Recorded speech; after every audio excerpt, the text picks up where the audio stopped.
Hey guys, welcome back. I hope you are having an amazing day. Let's get right into the stories. The first one is a pro-revenge story. My former boss, Derek, was an absolute nightmare. He had this uncanny ability to be condescending while acting like he was doing you a favor. His attitude sometimes crossed the line into outright abuse, and he seemed to have a particular issue with the female employees. He'd treat them like they were incompetent and needed help with every little task. "Sarah, are you sure you can handle this report?" he'd sneer. "Maybe we should get Tom to double-check your work." Derek loved to scream at people for the tiniest mistakes, even when there weren't any. He was a slave driver who expected everyone to sacrifice their personal lives for the job. The incident that sparked our revenge happened in May 2023 when he told me to miss my older sister's 30th birthday to come into work on a day I had already booked off. "Cancel your plans," he barked. "We need all hands on deck for this project." "But sir, I requested this day off months ago," I protested. "I don't care. Be here tomorrow or don't bother coming back at all." No one liked him. My colleagues and I in the department, around 12 of us, couldn't stand him anymore, so we followed protocol. We all gathered evidence of him disregarding approved time-off schedules and using inappropriate, sometimes abusive language. We compiled everything into one Google Doc. This was step 1. Step 2 was getting the cherry on top. We wanted to catch one of his screaming tantrums on video. The youngest and smallest woman in our group, Emma, volunteered to be the bait. She intentionally made a beginner's mistake in her paperwork, something guaranteed to set him off. As expected, Derek took the bait. He liked to do his scoldings in front of everyone to rule by fear, as he called it. This gave us the perfect opportunity to film it from behind our desks and add it to the Google Doc. "Emma!" he roared. "What the hell is this? Are you completely incompetent or just trying to sabotage the company?" I'm sorry, Mr. Derek," Emma stammered, playing her part perfectly. "I thought I followed the procedure correctly." "Thought? You're not paid to think. You're paid to do your job right." Derek continued his tirade, oblivious to the phones recording his every word. Now, our company had this poorly designed email system. You could send an email to an entire department as long as you had its name and the manager's name. All of this information was freely available to employees, meaning anyone could send whatever email they wanted to the entire company, including the CEO. So, one Monday morning in July 2023 at 10 a.m., to ensure as many people as possible would be working, we created a burner email. We sent the Google Doc to everyone in the company. It took a while as there were many departments, but we got there in the end. We gave the email the subject: Derek Marshall, Vital Information, Houston Branch, Sales Department. Of course, Derek received the email as well. You could hear the commotion from his office as people all over the company started contacting him, asking what the hell this was about. "What is the meaning of this?" we heard him shouting into his phone. "Who sent this? I demand answers!" HR conducted a brief investigation and took heavy disciplinary action.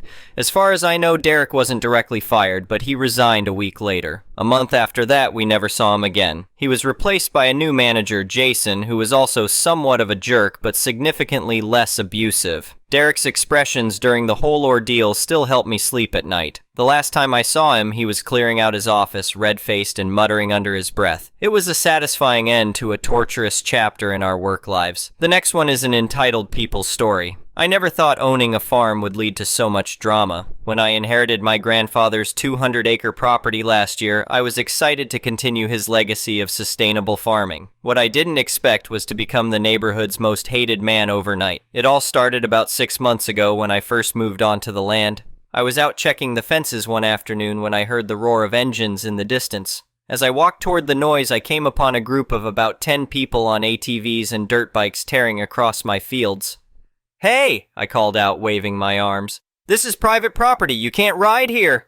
They slowed to a stop, and a guy who seemed to be the leader rode up to me. "We've been riding here for years, buddy," he said with a sneer. "Old man Johnson never had a problem with it." "Well, I'm not my grandfather," I replied firmly.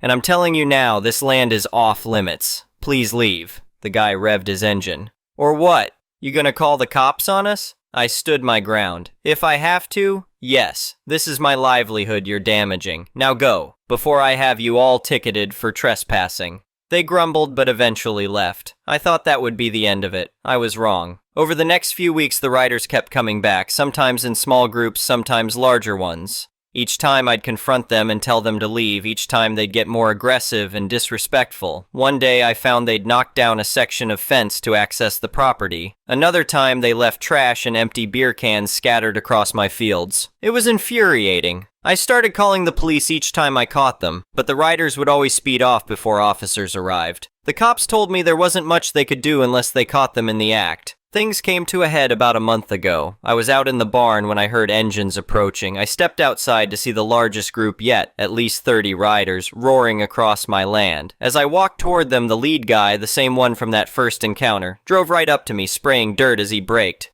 "Thought you'd have given up by now," he sneered. "When are you gonna learn? This is our riding spot. Always has been, always will be." "This is my property," I said firmly. "You're trespassing and damaging my crops. Leave now, or I'm calling the police." He revved his engine threateningly. "Go ahead and try, farm boy, see what happens." I pulled out my phone, but before I could dial, he snatched it out of my hand and tossed it to one of his buddies. "Oops," he laughed. "Looks like you dropped your phone. Guess you can't call anyone now." I was outnumbered, and they knew it. For the next hour, they rode all over my property, whooping and hollering, deliberately tearing up my fields.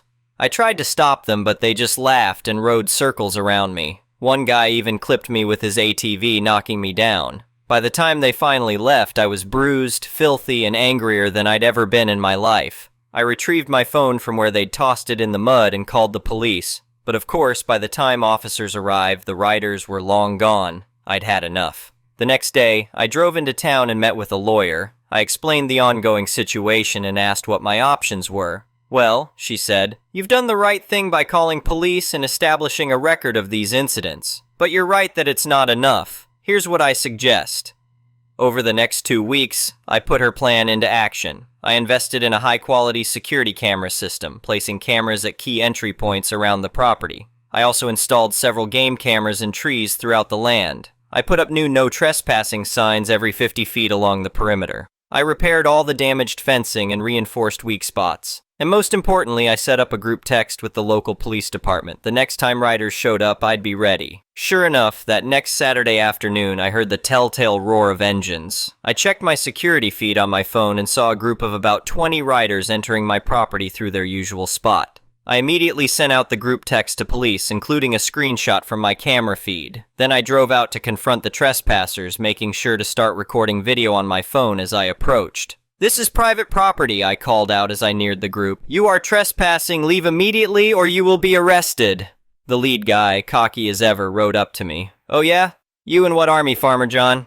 Right on cue, I heard sirens in the distance. The shocked looks on their faces were priceless. "That army," I said with a smile. What followed was pure chaos. Most of the riders scattered, racing off in different directions, but the police were prepared this time. They had officers stationed at key exit points ready to intercept. In the end, they managed to catch and arrest 12 of the 20 riders, including the ringleader. All their ATVs and dirt bikes were impounded. They were charged with trespassing, vandalism, and in the leader's case, assault for the previous incident where he'd knocked me down. The icing on the cake? My lawyer helped me file a civil suit against the arrested riders for all the damage they'd caused over the months. Between the criminal charges and the lawsuit, those guys are going to be feeling the consequences of their actions for a long time.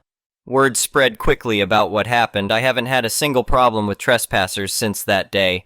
My farm is peaceful again, just like my grandfather would have wanted. I know there are plenty of responsible ATV riders out there who respect private property. If those guys had just asked permission or stuck to public lands, none of this would have happened. But they chose to be bullies instead, and learned the hard way that actions have consequences. As for me, I'm just glad to be able to focus on farming again instead of constantly looking over my shoulder. It wasn't easy standing up to those guys, but in the end, it was worth it to protect what's mine. The next one is a petty revenge story. I grew up in a really ducked-up situation. I was diagnosed autistic at a young age. I was adopted and considered a defective product and abused consistently for being so damn weird. At 13, I was given some tests and put into special college courses. My mom beat me for thinking I was better than everyone, so I ran away from home at 14. By 16, I was caught and put in a group home. All the kids in my group home, there were several houses, 2 for boys and 1 for girls, all had to go to the same continuation school. The first day of class, the principal addressed our homeroom and said, "I am here to teach you to speak on complete sentences and use words that have more than 2 syllables." I can't tell you how much that pissed me off. I wanted to tell them to duck off. How could you just discount all these kids when you know nothing about them? Most of the kids in the class came from situations as bad as mine, or worse. It doesn't make us stupid. However, I was just tired of having to constantly advocate for myself, so I said duck it, and decided to just act like a total airhead. For an entire quarter, I asked the dumbest questions I could think of in class. I made stupid mistakes. I even talked like an airhead instead of my natural, more autistic diction. Think Brennan from Bones. Honestly, it was fun and so much less pressure than trying to excel academically. Ironically, it also made me more popular with the boys.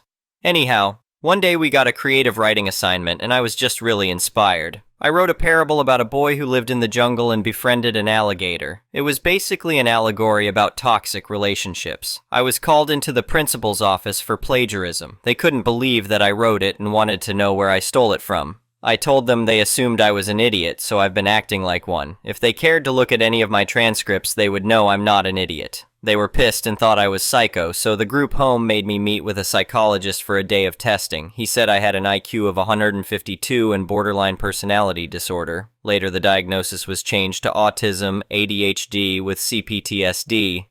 Anyhow, I got to be the first group home kid in Reading, TA to go to the public school in 1992. The next one is a malicious compliance story. I worked for a small e-com company that had an odd dynamic between the CEO and the head of tech. There was a messy divorce between the two, and the CEO and CTO, and the CEO hired a new director of tech who hired another guy as his head of BI and DE.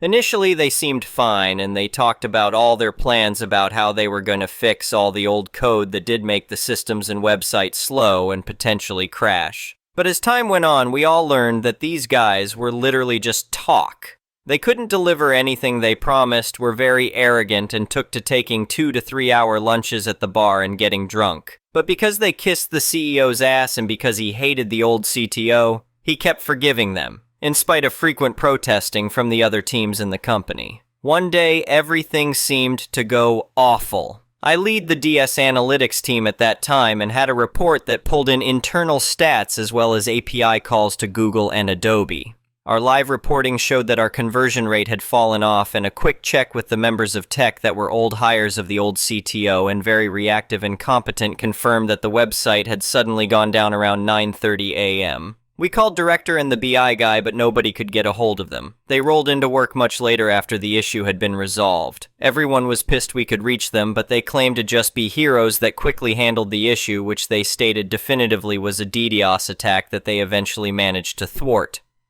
But soon the other tech guys that were there shared data that showed certain metrics were not acting consistently with a DDoS attack. After some pressure, we learned the head of BI was taking some randos through a tour of the off-site servers, saw a loose cable on the ground, picked it up, and just plugged it into some slot, which created a feedback loop or something that crashed the site.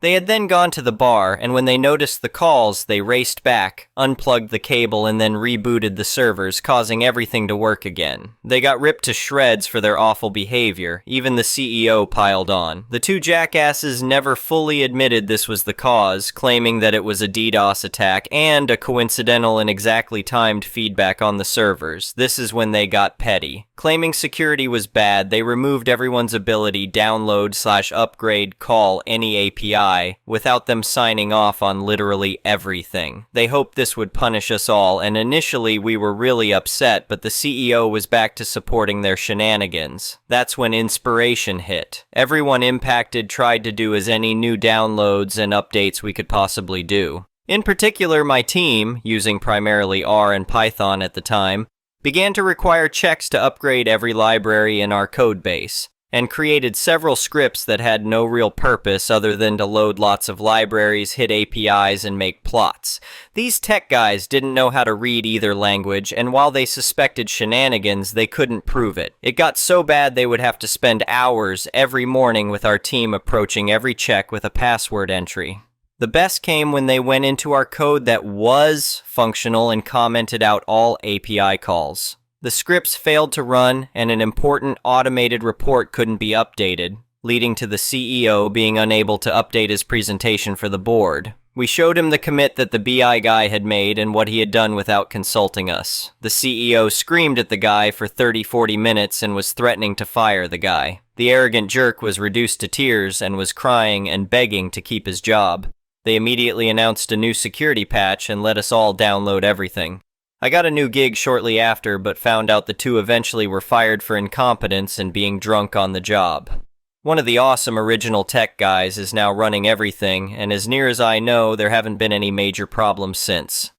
The next one is an entitled people's story. This happened many years ago, as I am 23 now, and I was 12 when this happened. I'll admit on my end I could have done things to avoid this situation, but at the same time, now that I'm an adult, I personally wouldn't have handled this the way my 6th grade teacher did. I mostly found what she did to be entitled because she vilified me, a kid at the time, over something that could have simply been a learning experience and made it about her.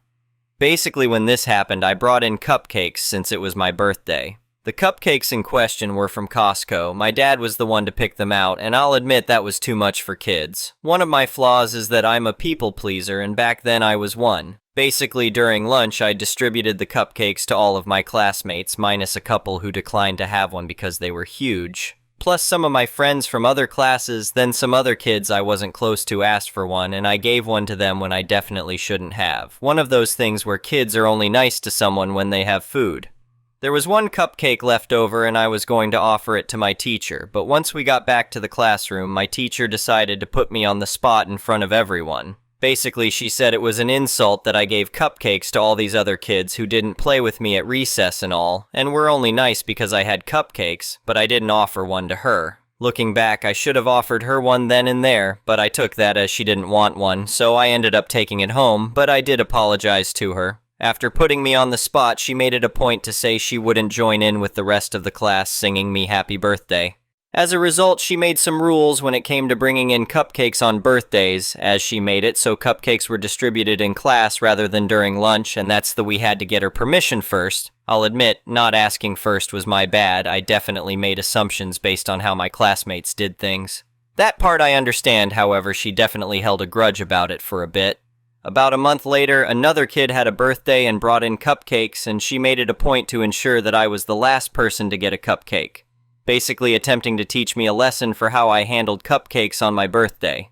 I remember my parents were worried that the whole cupcake incident would affect my grades, and my mom was encouraging me to give her an orange as an apology. Luckily, after ensuring I was the last person to get a cupcake for that one kid's birthday, she didn't bring it up again with other kids' birthdays. I understand she was trying to teach me a lesson, however I feel like she made it way too personal and it could have been handled better on her end. It was definitely a teachable moment for me at least. However, if I was ever in this situation as an adult, I definitely couldn't imagine going out of my way to embarrass a kid because I as an adult felt excluded. I was not the best at setting boundaries with peers as a kid, and it's something I've had to work on a lot. As for my dad getting cupcakes from Costco, I definitely don't recommend bringing those in for elementary school kids. The next one is an entitled people's story. I had always dreamed of traveling the world with my family, exploring new places and experiencing different cultures. And finally, our opportunity came when we decided to embark on a long vacation to America. It was a fantastic journey that broadened our horizons, but little did I know that an unexpected battle awaited us upon our return. As we arrived home, something caught my eye. Our neighbor behind us had added an extension to his house. It was a pop-top addition, transforming his one-floor ranch-style home into a 2-story structure. Although it seemed decent at first glance, I couldn't shake off a sense of unease. I couldn't help but notice that the extension appeared to encroach upon our property. Determined to uncover the truth, I ventured into our backyard. The fence stood tall, but there was something amiss. The soil beneath it looked freshly disturbed, and I could have sworn we had more flower bed area before. Gently peering over the fence, my heart sank as I saw undeniable marks on the ground where the fence had once stood. The sneaky neighbor had moved the fence onto my property, thinking he could build his extension without consequences. But he had crossed a line. My property line. Nervous yet resolute, I confronted the neighbor, hoping for a reasonable explanation. Instead, he brazenly denied any wrongdoing, claiming that the extension didn't cross the fence. Frustrated, I knew I had to take action. Engaging a land surveyor, I obtained concrete evidence that the fence had been moved onto my land, and part of his house now encroached upon it. Armed with this proof, I expected the neighbor to back down and rectify the situation. However, to my dismay, he stubbornly refused to acknowledge his transgression. He arrogantly told me I could sue him or do whatever I pleased, but he would not budge. Engulfed in a frustrating legal battle, it seemed like there was no end in sight. The neighbor's unwillingness to compromise turned us into adversaries, and our once amicable neighborhood turned into a battleground of resentment and hostility. In the midst of this feud, something truly bizarre occurred. One day I caught the neighbor trespassing in my backyard. He was chanting and drawing symbols on the ground with rocks, claiming to curse my land and bring misfortune upon me. Disbelief mixed with anger surged through me. How could someone who had already tried to steal my land now resort to such absurd measures? With the legal proceedings reaching a stalemate, my lawyer advised taking the matter to court. Armed with the court order, affirming that the house encroached upon my property, the neighbor was given a final ultimatum. He had 30 days to reach an agreement or modify his house to comply with the property lines. Predictably, he defied the court's order, seemingly placing his hope in some magical resolution. As the 30-day deadline loomed closer, I found myself filled with apprehension. I didn't know what to expect when the time ran out and the neighbor refused to act. However, my lawyer assured me that I held the rights to my property, granting me the authority to take matters into my own hands. Suddenly, a sense of empowerment surged within me. I realized I could legally destroy the portion of the house that trespassed onto my land. Although I couldn't endanger anyone's safety, I eagerly embraced the opportunity to reclaim what was rightfully mine. Ensuring the house was vacant, I armed myself with a chainsaw and meticulously marked the exact boundaries of my property. With each powerful swing, I severed the invading structure, liberating my land from its unlawful clutches. The sound of the chainsaw echoed through the neighborhood as I methodically dismantled the unauthorized extension. Piece by piece, the encroaching walls and roof crumbled under the force of my determination. It was a bittersweet moment, knowing that justice was being served, but also realizing the depth of the neighbor's stubbornness and audacity. As I worked, the neighbor returned home, his face contorted with rage and disbelief. He frantically dialed the police, accusing me of wanton destruction. The arrival of the officers brought a temporary pause to my actions, but I stood my ground confidently, armed with the court documents that affirmed my rights. The police, after reviewing the evidence and hearing my side of the story, had no choice but to acknowledge the legality of my actions. With a mixture of anger and helplessness, the neighbor watched as his ill-gotten extension crumbled before his eyes. There was a sense of poetic justice in witnessing the dismantling of his structure, mirroring the damage he had inflicted upon our neighborly relationship. Finally, after weeks of tension, the cacophony of power tools ceased, leaving behind a pile of debris and a stark reminder of the consequences of crossing boundaries. Once the dust settled, I diligently cleared the remnants of the destroyed extension. It was crucial to restore a sense of normalcy to our lives and heal the wounds inflicted by this arduous ordeal. Meanwhile, the neighbor wasted no opportunity to hurl threats and curses, fervently believing that his malevolent incantations would bring about my downfall. Yet time passed, and his ominous predictions remained unfulfilled. My job remained secure, my children thrived academically, and my house stood strong and unscathed. The neighbor's curses turned out to be nothing more than empty words, devoid of the power he had attributed to them. Over a year had passed since the climactic events unfolded, and life had returned to a semblance of tranquility. The neighbor, still residing beside us, begrudgingly rebuilt the section of his house according to the proper property lines. However, the bitterness and animosity that had tainted our relationship persisted. The next one is a pro-revenge story. Throughout the year, I had noisy and thoughtless neighbors. They would often have loud parties that went on until the early hours of the morning.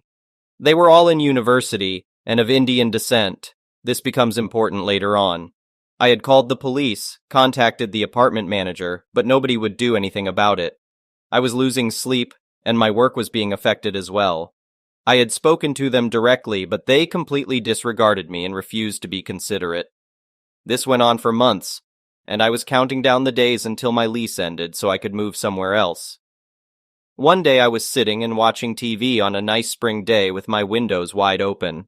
I overheard one of the neighbor's friends asking if he was coming out, and he replied that he needed to study for an important test he was taking the next day. This little snippet of information was all I needed.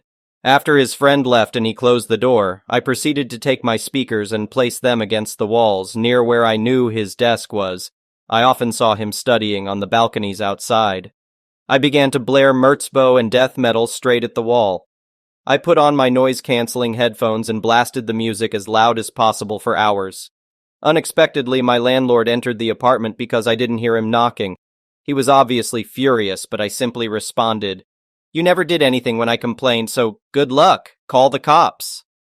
Since my lease was set to be up soon anyway, and I was leaving the state, I didn't care about the consequences. So the landlord left, and I was still pumped up with adrenaline. It was quiet for maybe 20 minutes, and then I intermittently started blasting music again. The neighbor came over, irate and screaming about his important test. He was a medical student, apparently. I just laughed in his face and said, "I don't hear anything." Then he made a fantastic mistake by telling me it was finals week, not just a final tomorrow. Perfect. I continued my disruptive behavior every night for the rest of the week. I set my alarm to go off every 30 minutes, banged on the walls with a hammer, and blasted music. I was going a bit crazy myself, but that didn't matter because I was wreaking havoc on this guy's life. By the third day of sleep deprivation for everyone, he came over screaming about how his family in India would disown him and all that nonsense. It only made me laugh, and I repeated the same response over and over, claiming that I didn't hear any music and that it must be coming from somewhere else. I started gaslighting him, acting really nice whenever he came over in a rage. That weekend, the landlord served me some bullcrap notice that I had to leave. I was fine with it because he had already broken my lease, and I wanted to move out anyway. I got my deposit back. On the last morning as I was moving out, I knocked on the neighbor's door at around 8 a.m. I asked him if he wanted an old air conditioner that I was going to throw out otherwise. He seemed completely out of it, and I don't know if he truly understood what was happening anymore. Anyway, I hope I messed up his life and his future a bit. He should have shut the duck up when I told him numerous times. The next one is a petty revenge story. A little background. My current place is a fairly new build that backs onto some woods and was empty for a bit before we moved in. My neighbor has a corner lot that also backs onto woods but is a bit oddly shaped since the woods are considered protected green space. Because of this situation, they had used maybe a third of my backyard when they did outdoor activities like volleyball and badminton. None of this bothered me because their kids are really nice and respectful. Fast forward a couple of years, and I'm having the backyard renovated. Well, the neighbor apparently had an issue with this because he kept bothering the crew during construction. He would tell them what they could and couldn't do, claim they were too loud or doing things wrong, and even say that I had asked him to oversee the crew. Spoiler, I did not. Eventually, the head contractor had enough and complained to me about the micromanagement. I went to talk to the neighbor, and he acted like he was doing me a huge favor by keeping them in line. But he agreed to back off, and he did, for about 2 days. Then I received an alert on my Ring camera on a day when the crew was off, and there was my neighbor on my patio picking up and inspecting some pavers that had already been laid. I told him to kindly get off my property, and he proceeded to flip me off and walk back to his place. Time for petty revenge. When we first moved in, I had a whole house natural gas generator installed because power outages are common when thunderstorms roll through. The thing about those generators is that they're loud when they turn on. Since we were doing the renovation, I planned on putting a living fence in across from the generator to reduce some of the sound that would travel to his place. Well, I talked to the head contractor, and we happily agreed to shift the trees from the generator down to the woods, essentially cutting off his property from mine. The neighbor was not happy about that move and called the city surveyor to dispute the property line. But my contractor had made sure that we were fully on my property with about 8 inches to spare to account for tree growth. The end result, the neighbor is pissed but powerless. I have some nice trees to look at in the backyard. And there's nothing to stop the symphony of my generator when it kicks on every week to do a status check. The next one is an entitled people story. Little background. I'm a 22-year-old female and I'm currently 8 months pregnant with my first child. My boyfriend is 31 years old. I work as a secretary on the inpatient ward of a hospital during the second shift. I'm writing this on my cell phone, so please excuse any grammar and spelling mistakes. I started working here when I was 19, supporting myself through college, which also comes with great benefits. So, my co-workers are like family to me. My biological family sucks, but that's another story. When I was 4 months pregnant, I shared the news with my co-workers, who were all happy for me, except for Patty, fake name. She didn't say anything. After a while, she started being friendly with me, asking about the baby, my health, and my plans for the future. I told her that my boyfriend and I were getting married and moving in together to start a family. For some reason, Patty didn't like this and started asking me about my opinions on adoption. I firmly said no, stating that I would never give up my child for adoption. For a few weeks, Patty gave me the silent treatment. Then one night after visiting hours, a couple showed up, a man and a woman in their 40s. I informed them that visiting hours were over and that they could see their family member the next day. The woman then said, "Oh, we're here to see you. We're so excited to meet you and want to thank you for choosing us to give your baby to." I was dumbfounded and shocked until the woman tried to touch my 6-month pregnant belly. I screamed so loud that all of the nurses came running. The couple tried to explain to the security, nurses, and me that their sister-in-law told them that I was a young unwed mother desperately trying to give up my baby for adoption and that I had chosen them. They claimed that their sister-in-law promised them my baby since they had been suffering from infertility for years. I told them that I had no intentions of giving up my baby and to never come near me again. I also mentioned that I didn't even know their sister-in-law, but they kept insisting that I did. The next night, Patty came charging up to my desk, screaming at me about how I could treat her brother and sister-in-law like garbage after she had helped me with my mistake. I immediately called security, and Patty, her brother, and sister-in-law were banned from coming near me or contacting me at work. However, now that I'm 8 months pregnant, I'm scared that these crazy entitled people will find me when I deliver and demand my baby. My boyfriend says it's just hormones and that they can't simply steal our baby, but I'm terrified. The next one is an entitled parent story. I, Shannon, 33F, have been married to my husband Tony, 34M, for 13 years. We have a daughter, Janelle, 12F. It has been a very rocky 13 years because of Tony, his brother Miles, 31M, and their family. Let me give you a little backstory. In 2020, Miles was diagnosed with schizoaffective disorder, and the family has done nothing but enable him. He started arguing with Janelle while she was talking to his mother, her grandmother. I came out of the room because I heard it in the hallway, and he was literally facing down a 10-year-old girl, threatening to put his hands on her because she talked back to him. I stood between him and told him he's not going to put his hands on anyone. His mother tried to quiet him and get him out of the house while Tony was sitting outside on the porch listening to everything that was happening. I asked Tony why he didn't do anything, and he said his mother had it under control. I was seething and couldn't believe it. A month later, Miles came with his daughter Jessica, now 6 years old. I was in the shower and I heard him arguing with my daughter saying, "I'm going to put my hands on you, your father and mother can't do anything about it." I immediately came out of the shower, but he was gone, and Jessica was there. I told Janelle to put her clothes on because we're leaving the house. I called my husband and told him we're leaving, and Jessica is in the house.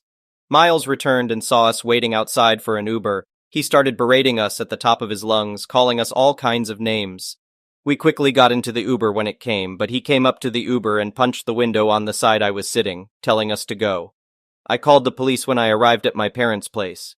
They took my statement, gave me a report, and then left. I heard he was harassing people in the streets after we left, berating them in the same way. I told my husband that Miles needed to be taken to the hospital, or else he would end up in jail or worse. He told his parents, and they did nothing. Instead, they had him where they were working, watching him. When my husband went by, Miles slipped away from them and came to the house. After things escalated drastically, the police were called, and he was taken to jail. It is now 2022, and I have not seen any of them, Miles and his family, since that incident. My husband's birth family has been trying to get us to be around them when we'd rather swallow hot coals.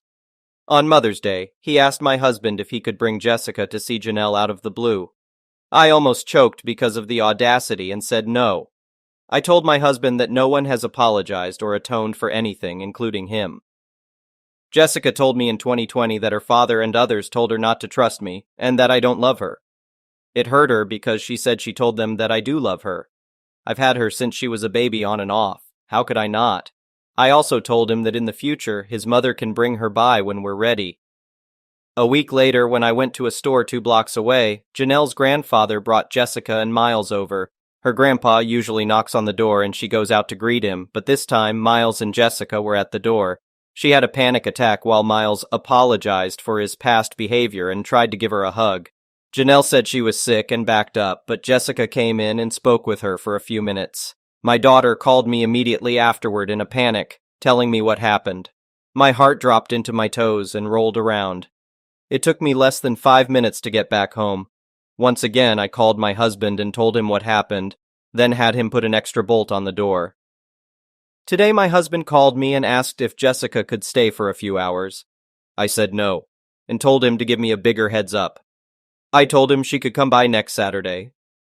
About half an hour later, Janelle and I heard a knock on the door. I checked by the window and saw Jessica and her father. Now I'm confused because I definitely said next Saturday, plus I don't want Miles here for obvious reasons. They left after a while and then my husband came home while I was once again in the shower. After I turned the water off, I heard a little voice in the kitchen. It was Jessica. I told her, "Hi baby, you can come next Saturday. We're going to have a fun day." All while Tony was ushering her out the door. I asked Janelle how she got in here and she said Tony brought her inside. While my husband was leaving, I told him to make sure the doors were locked because I don't want anyone coming in here. He said nobody was trying to come in here, and I mentioned his brother knocking at the door. Clearly he had no idea. Then he said his brother was leaving Jessica with him. But that was impossible because he was at work. He stared at me intensely, and I asked if there was a problem. He started shouting at me, saying I'm being stupid because I don't want Jessica to come over, that I'm holding on to the past. He made it seem as if I just didn't want her to come over, like I wanted to keep her away from Janelle. I told him to get out of my face and go. He continued to shout, and then bumped his chest into mine, still naked, fresh out of the shower. I told him to stop before I call my brother.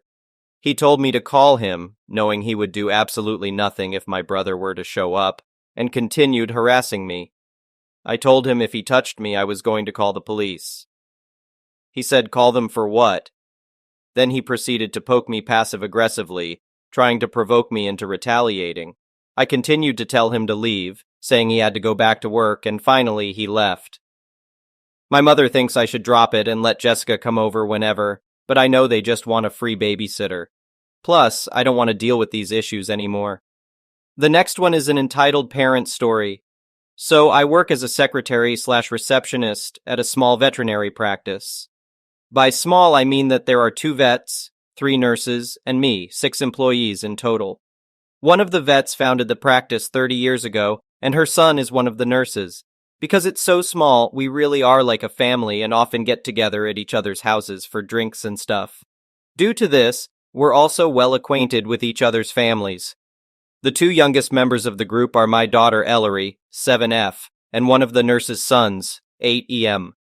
They go to the same school and often carpool if needed. This summer, my daughter had morning summer camp, but nothing in the afternoon. Since my boyfriend and I both work until 5, me, and 4, him, my boss said it was absolutely fine for Ellery to hang out around the office until my boyfriend could come to get her after he finished work. Most of the time, Ellery either plays games on her phone, watches kids' YouTube, or does some arts and crafts in the back office. From where I sit at the front desk, I can see her, and she can see me, but clients cannot see her. Occasionally, my boss will offer for Ellery to come help her with a very sweet and gentle pet. She would usually hold the pet or grab tools that the vet leaves on the counter for her. Always just normal checkups. Ellery was just exiting the exam room to give one cat back to her owner when this entitled mother walked in with her yapping dog pulling at a leash. She takes one look at Ellery handing someone a pet and immediately gets angry. "Where's the vet?" I tell her that my boss is prepping for her next appointment and that she can sit down and wait. "Where are your parents? You should not be in a medical area." She directs this question at Ellery. Ellery points to me, which directs her back in my direction. "Where are her parents?" she asks me. I'm her mom. You're a teenager. Actually, I'm 21, not that it is any of your business. At this point, her dog is absolutely losing it. He's barking, pulling at his leash, lunging towards Ellery. She immediately becomes scared, even though this dog is like a beagle. She loves dogs, but also knows exactly when to stay out of a dog's reach. However, like I said, the office is small.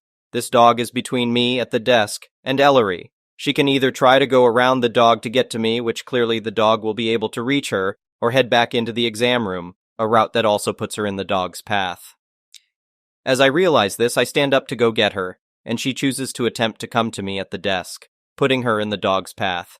Predictably, the dog comes at her and nips her before I can throw myself between them. Ellery's sobbing, the owner is screaming that Ellery touched her dog, and one of the nurses, the one who's a dad, comes out to figure out what the hell is going on. Without even asking, he immediately and firmly escorts the entitled mother outside to defuse the situation. I take Ellery to the back office. Thankfully, the dog didn't even pierce her skin. The emotional trauma, though? I don't know. 10 or so minutes later, he comes back in without the entitled mother. I ask him what he did, and he told me the entitled mother threatened to sue me for letting Ellery touch the dog or for child endangerment or whatever she could think of. He reminded her that any dog unable to sit quietly was required to be in a crate, and after some choice words, she left. He also tells me that he will be covering the end of my shift and that I should get Ellery out of there and do what's best to calm her down. We got ice cream and watched Encanto. The next one is an entitled people story. 3 years ago, tragedy struck our family when we lost my beloved mother.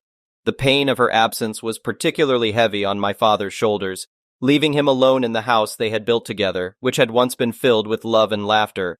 Seeing my father succumb to depression, my sister and I became increasingly concerned about his well-being. After a year, my sister and I offered my father the option to live with one of us in the neighboring city, hoping that his loneliness would diminish. Although we were just a short distance away, my dad insisted on maintaining his independence. Despite his arthritis, he felt capable of taking care of himself. As a compromise, we found a cozy little house for my dad in the same city where my sister and I resided. The house my parents had called home was sold to a distant relative, ensuring it remained within the family. My dad settled into his new home, accompanied by his trusty 2016 Aveo car. Being in the downtown area, he could easily walk to nearby places, rendering his car motionless for weeks at a time. The young couple living next door took advantage of this situation and struck a deal with my dad to park one of their cars in his driveway. They had 3 cars, but only enough space for 2 in their own driveway. Despite the inconvenience it caused, my dad agreed to their request. Whenever he needed to use his car, he simply asked the couple to move theirs, and they always obliged, displaying politeness. While I wouldn't have been as accommodating as my father, the arrangement seemed to work well for them. However, one fateful day, when my dad planned to drive across town to visit a cafe he and my mom had cherished, he went over to the neighbor's house to request them to move their car. Surprisingly, the wife was absent, and the husband explained that she had taken their other car, leaving the keys to the car obstructing my dad's driveway. He assured my dad that he would call her to resolve the situation promptly. Unfortunately, this nice guy turned out to be anything but considerate. An hours passed, and the car remained immobile, casting darkness upon my father's plans. With his vision problems, it was unsafe for him to drive at night. The neighbor's behavior became increasingly inconsiderate, taking advantage of my dad's generosity. A few days later, my dad called me, inviting me to pick him up and join him at a car show. It was one of those gatherings where vintage vehicles paraded in a parking lot. My dad's passion for cars was rekindled, and I was delighted to see him eager to leave the house for once. I immediately agreed to his invitation. When I arrived at my dad's house, I discovered that the neighbor's car was blocking my dad's vehicle. He informed me that he had asked the neighbor to move it when he called me that morning, which was 2 hours before my arrival. I reassured him that I would handle the situation and promptly called a tow truck to remove the neighbor's car. Ever since my mother's passing, I had become fiercely protective of my dad. I could sense that he yearned for companionship, and it seemed like some people noticed his vulnerability and took advantage of him. I was determined to put an end to it. The tow truck arrived swiftly, and as the car was being hoisted, the neighbors finally emerged, shouting at my dad and questioning his actions. Calmly, I explained that they were no longer allowed to park in his driveway as they had been exploiting his kindness, and I wouldn't tolerate such behavior. The neighbor, now infuriated, launched into a lengthy rant, claiming that he didn't possess the proper documentation for the car and fretting over how he would retrieve it. He begged the tow truck driver to release the vehicle, but the driver, abiding by legal protocol, informed him that once the car was on the truck, it had to be taken to the tow yard. The neighbor was left seething with anger. Little did I know at that moment the unfolding events were about to take a startling turn. As fate would have it, the truth behind the neighbor's car would soon be exposed. I learned through one of my dad's concerned neighbors that the husband had been arrested for carjacking. The stolen car, which had been reported missing, was traced back to him. It became clear that the neighbor's intention in parking the car in my dad's driveway had been an elaborate ploy. If the police had discovered the stolen car on my dad's property, he would have been implicated. The girlfriend, in a desperate attempt to distance herself from her husband's actions, claimed ignorance, stating that he had arrived home one day with the car, and she had no prior knowledge of its origin. This revelation made me wonder if their decision to park the car in my dad's driveway had been a calculated move from the beginning. With the husband now behind bars, the wife hastily vacated the rented house, realizing the consequences of their actions. The swift departure allowed my dad to regain complete control of his driveway, finally reclaiming his independence and freedom to come and go as he pleased. The next one is a pro-revenge story. This one is a double government employee event, and what you should know is if you get the attention of a government employee and make them angry, they will make your life a living hell. Sorry, this is a long one. The setup is that I was working for a local county government in the permitting department that handled drainage and floodplain enforcement.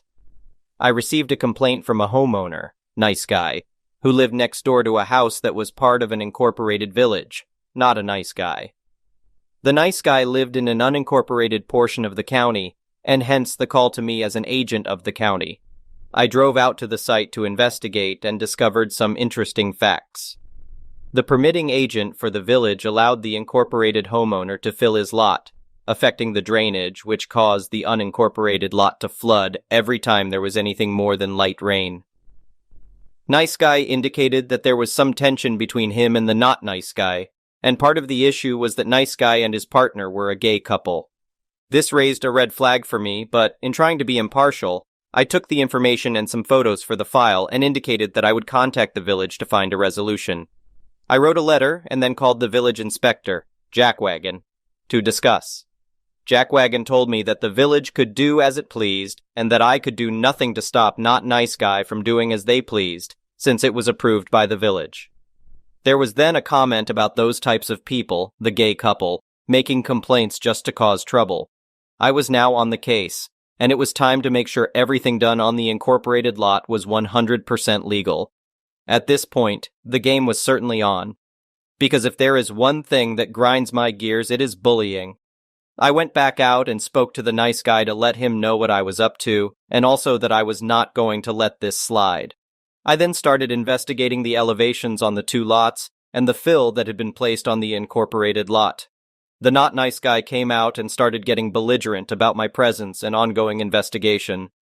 He incorrectly stated that I did not have jurisdiction over his lot and that he would be calling the police.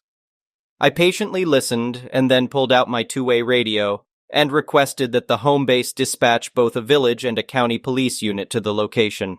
I then indicated that since there was a regulatory floodplain on his lot, I did in fact have jurisdiction and that I would be exercising my right to determine the impact of his fill activities upon that floodplain. Both of the police units showed up and I let them know what was going on. They were both appropriately agitated to have to waste their time and let not nice guy know that I was within my authority to proceed with the investigation. A little while later, while I was measuring things, Jackwagon showed up. He started berating me about harassing the village resident and threatening to call my boss and file a complaint and so forth. I invited him to do so, quoting which parts of the code he should indicate I was violating. I was using marking paint to show the limits of the floodplain for the photos for the file. And what do you know, Jackwagon's shoe got painted when he tried to stop me. Obviously, he was even angrier, as was the homeowner, due to very bright orange paint in the grass in his yard. I pointed out that I had done the same on the neighboring lots, but they just kept complaining. It was actually marking chalk that comes off pretty easily. Interestingly, I found two significant issues on Not Nice Guy's lot. One, there was fill placed in the floodplain, and two, a garden shed was built on the fill and partially within the floodplain. Both were big no-nos and actually violated federal law. So the course of action had two parts. One, make the incorporated homeowner remove the fill and shed from the floodplain, and two, allow Nice Guy to place fill on their lot outside of the floodplain to counteract the fill remaining on Not Nice Guy's lot. I also advised Nice Guy that it would be a good idea to install a field tile on their side to drain the water that would inevitably accumulate between the two lots during rainfall.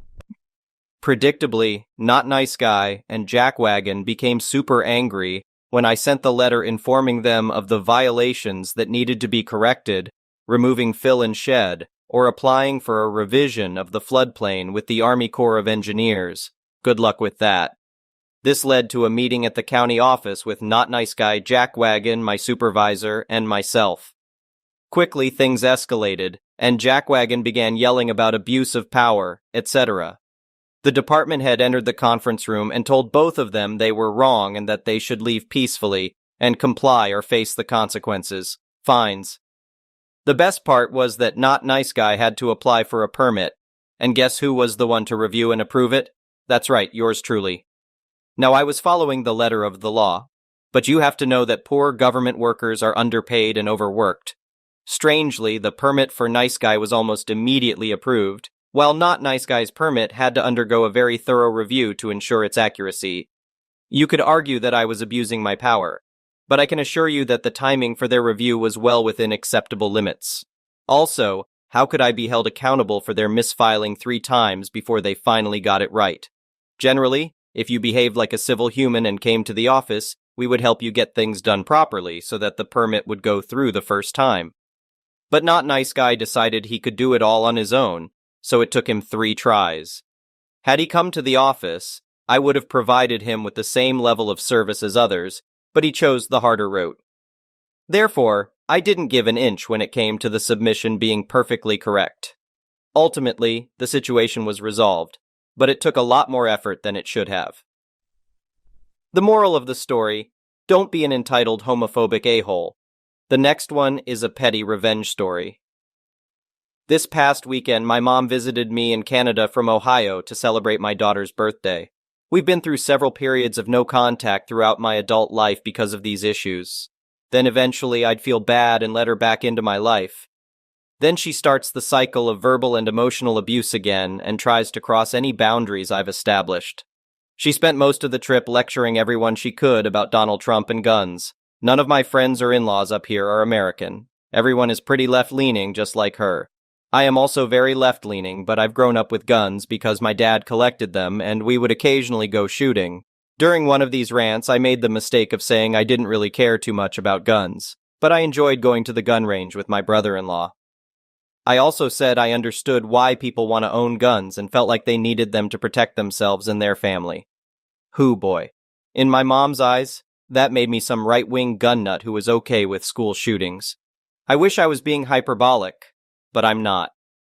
At one point, she said next time I went to the gun range with my brother-in-law, she hoped I heard the screams of the children at Parkland in my head. She also said she hoped my daughter was safe when I buy a gun. Over the visit, it became clear that this is going to be one of those interactions where things are going to spiral into a tornado of craziness that will affect everyone's lives that are even tangentially involved in the fight. It culminated with us getting into an argument in the car, and she canceled the whole visit. It would have ended there, but my mom came back to my house 5 times to continue the fight. I told her to leave several times before I called the police because she tried to force her way in and was making a scene in front of my house. She ended up checking out of her hotel and heading home before the police could talk to her and tell her to stay off of my property.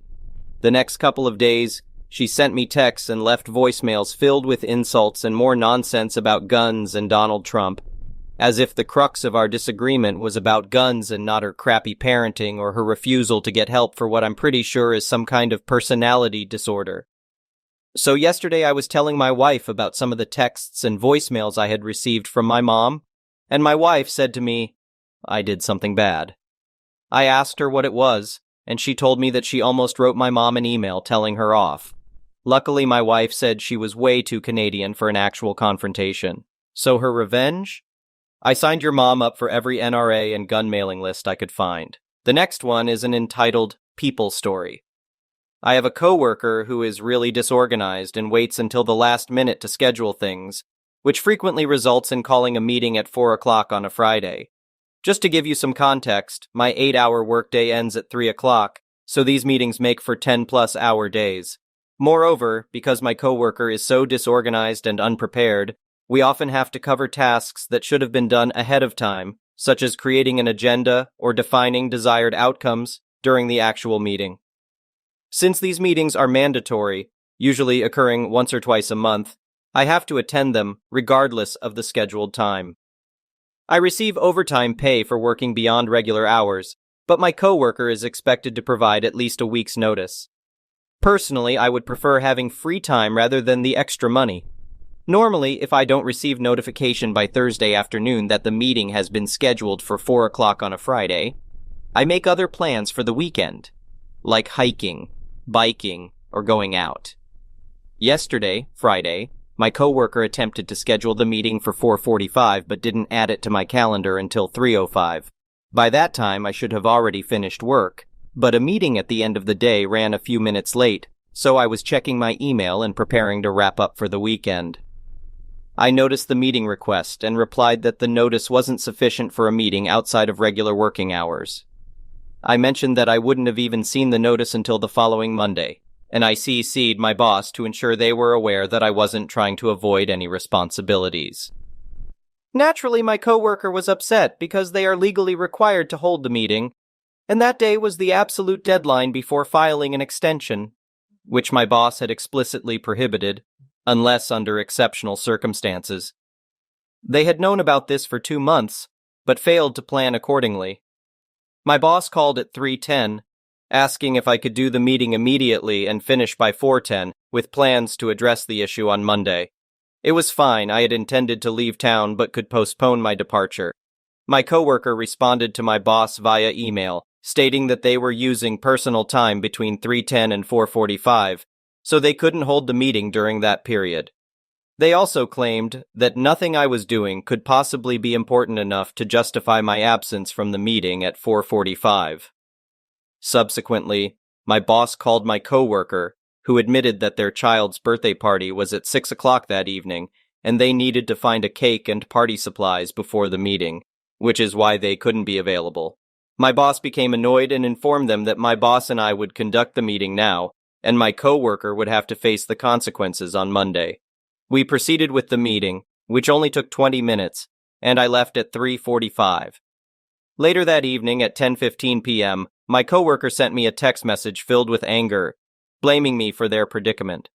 They emphasized that as a person with children, I should understand that family obligations take priority. They also criticized my activities and hobbies, deeming them pathetic, and suggested that it wouldn't have been difficult for me to attend the meeting they scheduled.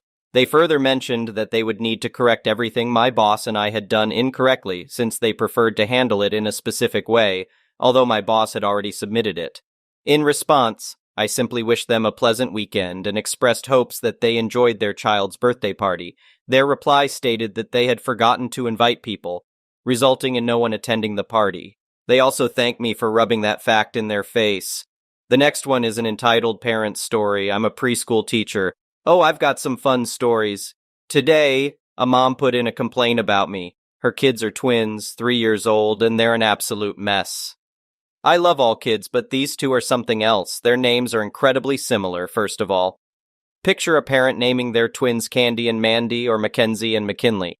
So these girls don't know their own names. They both think their name is Mackenzie. They came into my class not potty trained. They barely know any letters and colors, and have a low vocabulary even though they have an older sibling, both parents, and a nanny taking care of them. They hit and shove each other, pull each other's hair, and try to stick their fingers in each other's eyes. They have literally stepped on my other kids to get where they're going because they're so used to always having their way. One of them, McKinley, can be cute, and I had already made progress with her. She's using the potty by herself now, knows a few colors, and is starting to respond to the correct name. Then there's Mackenzie. This child literally clutches her pearls and looks offended if I ask her to do basic things, like clean up her toys, go potty, or line up for recess. She gets angry if she's told to say please, screams, "Chicken!" if she doesn't like her lunch and says no, while giggling to everything she's told to do. Now I would speak to her entitled mother at pickup about the behavioral issues, but even I softened it and didn't tell her everything this kid does. The entitled mother would insist that all of their behavior was because they speak two languages. Sorry, Mackenzie knows exactly what go potty means. She just doesn't like to do it. So last night she was throwing a bigger fit than usual. I told her she could stand up and walk to the potty, or I could carry her, but laying down and kicking her feet wasn't an option. She didn't get up, so I picked her up and took her into the bathroom. I gave her a minute to stand still and calm down, then told her again to use the potty. She immediately slapped me hard on the arm. This was the first time she hit someone other than her twin. I made her go potty and sat her in the library away from the other children because she was still throwing her tantrum. And I didn't want her to hit another kid. I take hitting very seriously, so I told her she needed to sit until she could be nice again, or until Mommy got there so I could talk to her.